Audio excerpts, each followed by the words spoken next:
G'day everyone, welcome to another episode of the Purple Coloured Glasses. In this episode I'll be going through my tips for round 18 and how I think Freo will go against Sydney at Optus this week.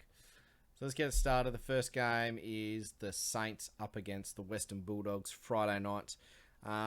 Bit of team news. Aaron Norton out. Just scrolling down here. Health and safety protocols and Lockie Hunter. But they get Josh Bruce back and Bailey Smith from his headbutting ban and then following his drug ban. I'll be tipping the Saints in this one.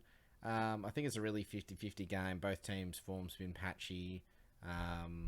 Saints have lost 4 out of the last 5. Their only win against Carlton. Dogs have won 2 out of the last 5. So the form lines of both sides aren't great. I think the Dogs have the better midfield, but I think Saints have just got a bit better key position players. So that's what I'll be tipping it on. Saints is in this one.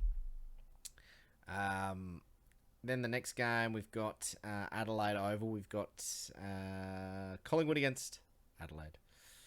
Adelaide have been a bit disappointing in recent weeks. They've really only beaten North Melbourne. And they beat someone else in that sort of last run of 5 games. Collingwood are on fire, but they almost dropped their bundle against North Melbourne last week. I think there will be some upsets this week, and I'm probably going to tip a bit more unpredictably just to try and get myself back up the ladder. They're a really good sniff here, Adelaide. But Collingwood do historically travel well. They got the scare, but got over the line. I'm going to stick with Collingwood on this one, but I'm subject to change if there's any outs there. I think sounds like Darcy Moore's been named, which is a big in for them. I thought if he was going to be out, that probably swings it. But there'd be a few Adelaide blokes on notice just to put in a bit of a performance, and they have been better at home this year. Then the next game is GWS against Brisbane. And so Brisbane were really impacted by COVID last week, but really should have still beaten Essendon. If you look at who's come out, so a bunch of guys admitted who played last week, probably coming in for the omissions, but Marcus Adams going out and Oscar McInerney going out's a big deal. But they do get in Gardner, Ainsworth, Andrews, Coleman, Archie, and McStay. I think I'll be tipping the Giants in this one. There's just a bit of a history of guys coming back from COVID and just not being as fresh the following week. And it's away from home. GWS might just see an opportunity here to knock them over in Canberra. If it was in Sydney, I think it'd be probably an even stronger auto tip for GWS. But yeah, I'm just going to go the upset in this one. I think Brisbane full strength. They're going well, but they've also been struggling a little bit in the last month or so. Their form's been quite patchy. I think they've lost 4 out of 7. So they're no sure things by any means. North Melbourne up against Richmond. Will North Melbourne get the sacked coach dead cat bounce this week? I don't think so. Horn Francis comes in. Hopefully he's just freshened up a bit. He was contributing a lot earlier in the year when I saw him come over with the Roos to play Freo earlier in the year. I saw him up close. His big body was getting stuck in with a lot of contests and stuff, and I could see why he went at the number 1 pick. But I think Richmond too good. You look at the guys coming in, so they get Vlosten, Bolter, Koch, and Gibcus. So I think it's that first 3 of Vlosten, Bolter, Koch, and probably make a big difference in terms of their team. They'll be spewing. They gave up that lead against the Gold Coast and really kept the door open for some of those sides to catch up. If they lose this game, I think they're pretty much toast for the top 8, I reckon, because they've got to still play Brisbane, Freo, Port Adelaide and Adelaide, I think, as well. So they've got a pretty tough run home. So they'll be wanting to win a so-called easier game. Every team's beaten North Melbourne this year except the West Coast Waffle side earlier in the year. So don't miss out on your chance. Then two really tough games to tip follow this as well. So Carlton and Geelong. I've normally got a history of tipping against Geelong in some of these types of games, but I'm going to stick with Geelong at the MCG. I think I heard someone make the observation that Carlton potentially don't play the MCG as well compared to Marvel. Just I think more open spaces and teams can kind of run off them a bit. Geelong aren't like the best team on the spread anyway, so it's not like they're playing a team that can take advantage of that. They're not playing like Freo or Brisbane that have like that attacking spread on them. In terms of the midfield, Geelong seem to be coming good at the right time of the year. Carlton have some real bulls in there. Key forwards, you've got Wiedering. Sorry, you've got Cameron and Hawkins against Wiedering. I think he came back last week. And probably Lockie Young. So I think that matchup probably favours Geelong a bit more. Where you look down Geelong's end, they've got Tom Stewart's actually still suspended, I think. So it actually does make a bit of a difference. They got Colin Jasny coming back in, and they're managing Views up against Mackay and Curnow. I think both sets of key forwards, reflecting on Tom Stewart being out now, is whoever gets the better supply from the midfield should win this game, because I think the forward matchups are much stronger than the tall defender matchups. I think Wiedering can do a decent job on one of the Geelong forwards, but I think the other one will get off the chain a bit. In terms of the smalls, I think Narkle's been... Not Narkle. I've forgotten his name. He was... I'll have to come back to him from... He came from Adelaide. But yeah, he's been having a really good year. Stengel, that's it. And Rowan coming back sort of as that third tall matchup and a bit of speed. So yeah, I'll be going on the Cats in this one. I don't think they suffer really from like big game backup really. So yeah, they had a big win over Melbourne last week, but they've sort of got that maturity around the group. I think they just rock up, play another really strong game. 19 points have got the Cats in this one. I think it'll be pretty close. Then next up, we've got Freo against Sydney over in Perth. Sydney travel quite well, typically. I think our last couple of games sort of been decided by 1 point and then 2 points, I think.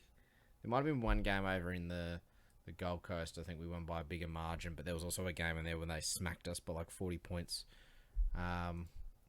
So I'm leaning towards Freo, but not super comfortably, just because Swans have pulled out some pretty good results away from home. I think they've knocked off Geelong. I think Geelong was in Sydney though, but they knocked off Melbourne as well at the MCG. So they've been some good sides this year. They've more dropped their bundle against the lower teams on the ladder. I think we've got probably the better mix on the inside, and they've got some pretty dangerous weapons on the outside. So if you look at this, all their inside ball winning clearance numbers, it hasn't been that strong, which has been a bit of a gap for us, and where we've been getting hurt a bit is when we've been down on those numbers. And mostly, if you look at the teams we've played, that's been against sort of older, mature sides. Sydney, unless Luke Parker or they bring Josh Kennedy back in, which I don't think they will, has like a really big game for them and gets the ball to guys like Warner and Goulden and these guys to just cut us up with their foot skills. We should be winning this one. In terms of the matchups up forward, so I think both McCartan brothers have been playing very well this year. It will be a harder game for Lob, Taberner, and Griff if he goes forward. Will Alex Pearce come in and play on Buddy? I think they'll try to get him through, but if it's not, I think it's just better to keep him managed. We'll need him at the back end of the year if we make finals. If we want to go deep, we need a player like Alex Pearce, so we need to look after him. You play Griffin Logue on Buddy, and I think you just hope he's learned his lessons from previous years when he's kicked 6 on Griff. So that's definitely a way they can get a hold of us. Papley has been a damaging type player, so Walker or...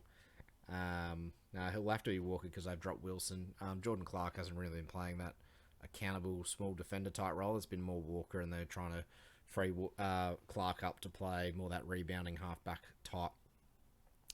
Good to have Chapman back in the team. I think he'll really help set up our ball movement.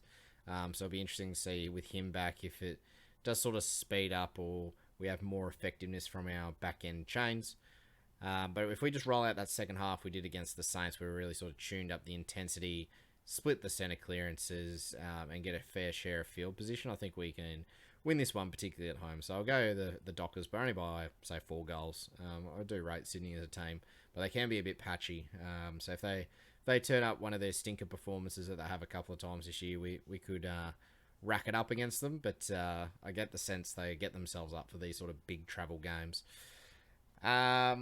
Then moving on to the Sunday fixtures, we've got the Hawks against West Coast. I'm going for the Hawks in this one.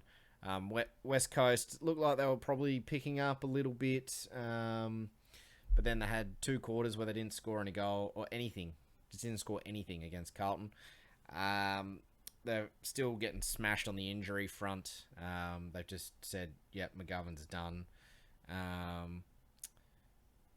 Nat Nui injured again. Petrocelli, hamstring. Unfortunately, Willie Rioli's father's passed away, so he's taken indefinite personal leave. So yeah, just, things aren't going great at West Coast. I think they'll just blood a few players. They got the I think Jai Cully they got in the mid-season draft. Sounds like he's going to play. And I think that's, the sort of bright lights that might have been at the end of the tunnel for West Coast, maybe just win 2 or 3 games, and Essendon had kind of done them a favour as well and got up to 5 wins, so they could even win a couple without losing the second round draft pick, the second pick in the first round. So, not looking like it'll be a good result for West Coast in this one. I think Hawthorn will win by a fair amount. Melbourne against Port. So I'm very close to tipping Port Adelaide in this one. So if you look at who's out for Melbourne, so Petty, health and safety, he's been fairly solid as their sort of third tool down there. Clayton Oliver with the thumb, and their supposedly lucky charm, Bowie. Their win streak lost when he got hit in the face with that footy, if you saw that in the socials. Port Adelaide, it's extended benches at this stage, so Motlop, Dersma, McKenzie, Bonner. I'm actually going to tip Port Adelaide in this one in an upset. They look up and about, bit fiery, and they're the type of the team that can get a hold of Melbourne. It's in Darwin. I think TIO's Darwin. Or maybe that's Alice Springs. But yeah, the game's in the Northern Territory. It's Melbourne's home game, but it's not actually played in Melbourne. So on another plane for both sides, I think that sort of neutralises the home advantage a bit. I think Port maybe just get this one done. Be similar to that game against St Kilda earlier in the year where they travelled, probably weren't the better side, but just managed to get it done on the night. See a bit of a similar result there with Melbourne. Melbourne been bombing in a lot of entries, and Alira has been a bit patchy this year, but I think he and a few of the other Port defenders can eat that up.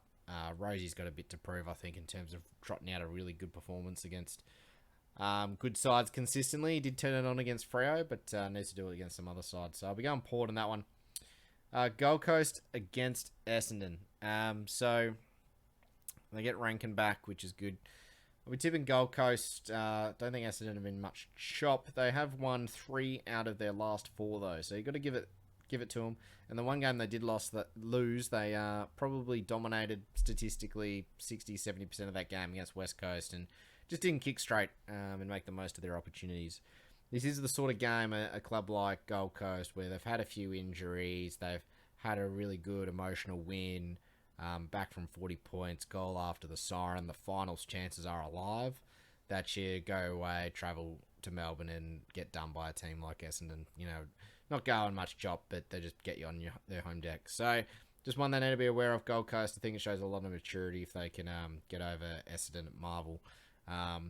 They have picked up their form a little bit in the last month, Essendon, so they're not that sort of easy beat side they were sort of 2-3 months ago. Anyway, that's my tips for the week. Let me know who you think will get up this week. Do you think there is a bit of COVID awareness some of the teams need to have? So if Brisbane may drop a couple of games here, be interesting to see how the other teams are affected as well, because even though a lot of the Vic clubs have pretty much had it at the start of the year, people are starting to get COVID again, so it may throw up a bit of havoc with the ladder, I reckon. Anyway, I'll be back next week, and have a great week, everyone, and hopefully Freo get up. Catch you all later. Bye.